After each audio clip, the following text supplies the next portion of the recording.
Good morning, Annette. So it's Food Science Day in the kitchen, something I made up. But you know what? If you don't have yeast, there are ways you can make your own. And I actually have a recipe here to make your own sourdough starter. Okay, go ahead. So in this experiment, I took a clean container and I added a 1/4 cup of flour and a 1/4 cup of water. That's all you need. And then you're going to stir it together. And when you stir it too, you want to make the yeast happy. So what this is a reaction of lactic acid fermentation with yeast fermentation. And we want to make the yeast nice and happy. Once we're done stirring it, you're going to cover it with a cheesecloth or a lint-free cloth. And I secured it with a rubber band there. And then what you're going to want to do is put it maybe in a warm spot, someplace where it's about 70 degrees Fahrenheit, maybe on top of your fridge. And then maybe the next day, you're going to check for bubbles. And then over the next couple of days, you're going to feed it. Now, I have a little recipe there on my Instagram there at Nutrition Artist if you want more detailed instructions. But what you want to do is look for bubbling. You're going to look for growth. You're going to look for changes. I actually have one here. I actually have one right here that I'm going to feed to. I feed it a little bit every day with some flour and a little bit of water. And then I would stir that up. But you know what? Actually, by day 8, it's really cool. It's going to double in size, and it should look like this. And then it's ready to go. So you don't need yeast at all. This is why everybody online is making sourdough bread then. Now I get it. Yes, that's why. And then it has a nice sour taste. The fermentation process is what gives you that nice, delicious sourness that you get in a lot of things like kimchi or sauerkraut. It's a lot of fun to make, and it's actually really cool. Really good for you too.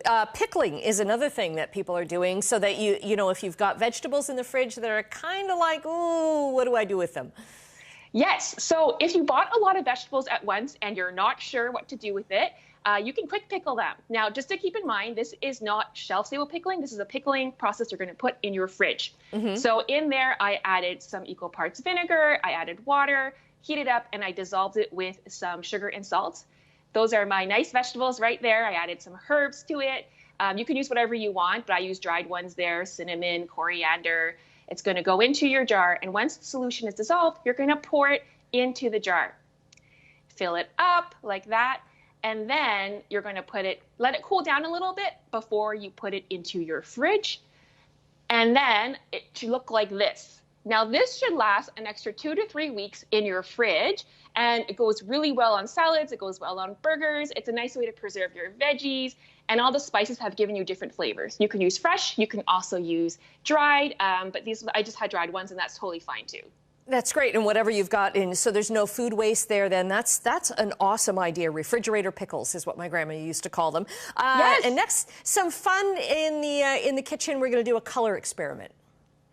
Yes. So if you have sugar and you have water and food coloring, all you really need is those 3 different things. So in the first one, I have a syrup I made of sugar and water, equal parts. It's got just red food coloring in there. That one, I added 200 mils of water.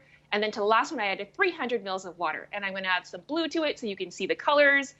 And it looks very pretty like that. So this is a measure of density, and density equals mass over volume. It's something we learn in physics.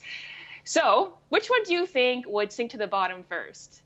I would think that the blue is going to. Oh, okay. So let's see what happens. So I poured that in too. And once I poured the other colors, that's what it looks like. Yes. So density, the more dense things sink to the bottom. So our red solution is on the bottom, and in the middle we have our green solution right there because that's got a medium density. And then the lightest one is the blue one, and it's on the top. Now you can do this at home. Okay.